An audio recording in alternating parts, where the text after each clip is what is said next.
Hello all, మనము భక్షాలు అనొచ్చు, కుడుములు అనొచ్చు, ఓలిగలు అనొచ్చు. ఒక్కొక్క ఏరియాలో ఒక్కొక్క పేరుతో పిలుస్తారు. మేమైతే భక్షాలు, కుడుములు అలా అంటాము. సో భక్షాలు, కుడుములు చేసుకోవడం కోసం ఫస్ట్ మనం పూర్ణం ప్రిపేర్ చేసుకోవాలి కదా.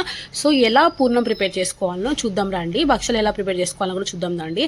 ఈ రోజు అయితే స్పెషల్గా కట్టెల పొయ్యి మీద చేస్తున్నాము. ఫస్ట్ అయితే బాగా హాట్ వాటర్ పెట్టుకొని బాగా మరిగిన తర్వాత వాటర్ బాగా బాయిల్ అయిన తర్వాత ఇప్పుడు శనగ బ్యాలు ఉంటాయి కదా, వాటిని బాగా వాష్ చేసుకొని వేసుకోవాలి. చూడండి ఎలా ఉడుకుతుందో. సో అలా ఉడికి ఉడికి ఉడికి బ్యాళ్ళు కూడా బాగా మెత్తగా అవుతాయి. ఈ మధ్యలో మనము పిండి కలుపుకోవాలి. మేము చేసుకునేదే భక్షాలు నార్మల్గా మనం ఓలిగలకు కూడా ఇలానే కలుపుకుంటాం. ఏదైనా ఒకటే అని చెప్పాను కదా. దీనికోసం మనం మైదా అలాగే గోధుమ పిండి తీసుకోవాలి. పేని రవ్వ ఉంటుంది కదా, అదైనా తీసుకోవచ్చు. ఇందులో కొంచెం సాల్ట్, ఆయిల్ వేసుకొని బాగా కలుపుకోవాలి. ఎంత బాగా కలుపుకోవాలంటే బ్యాటర్ చాలా ఫ్లఫీగా ఉండాలి. సో నేను మంచిగా ఎక్కువ వాటర్ వేసుకుంటూ కొంచెంగా కలుపుకొని మళ్ళీ ఈవెన్గా ఆయిల్ లైట్గా వేసుకుంటూ కలుపుకుంటే చాలా బాగా వస్తుంది.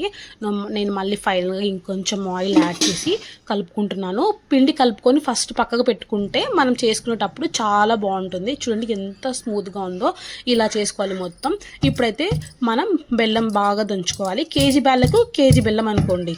సో కేజీ దాల్ తీసుకుంటే కేజీ జాంగ్రీ పౌడర్ బాగా బెల్లం మెత్తగా దంచుకొని ఇప్పుడు మన బ్యాల్ అయితే బాగా ఉడికినాయి చూసుకుంటున్నాను.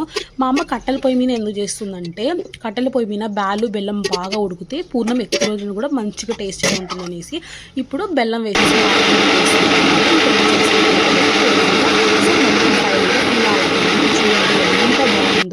అసలు స్మెల్ కూడా సూపర్గా వస్తుంది, టెంప్టింగ్గా ఉంది. నెక్స్ట్ దీన్ని మిక్సీలో వేసుకొని బాగా పూర్ణంగా ప్రిపేర్ చేసుకోవాలి.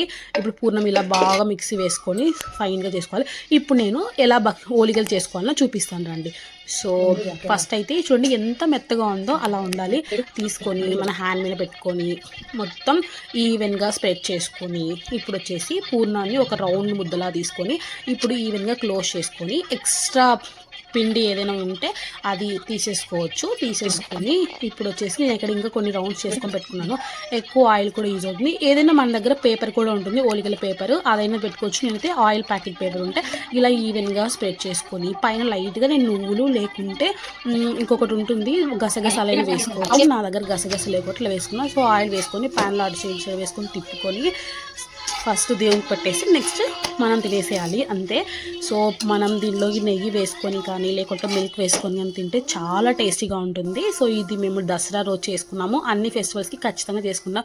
నెయ్యిలో వేసుకొని తింటే నాకు చాలా అంటే చాలా ఇష్టం. Thanks for watching. Bye bye. Do subscribe more video.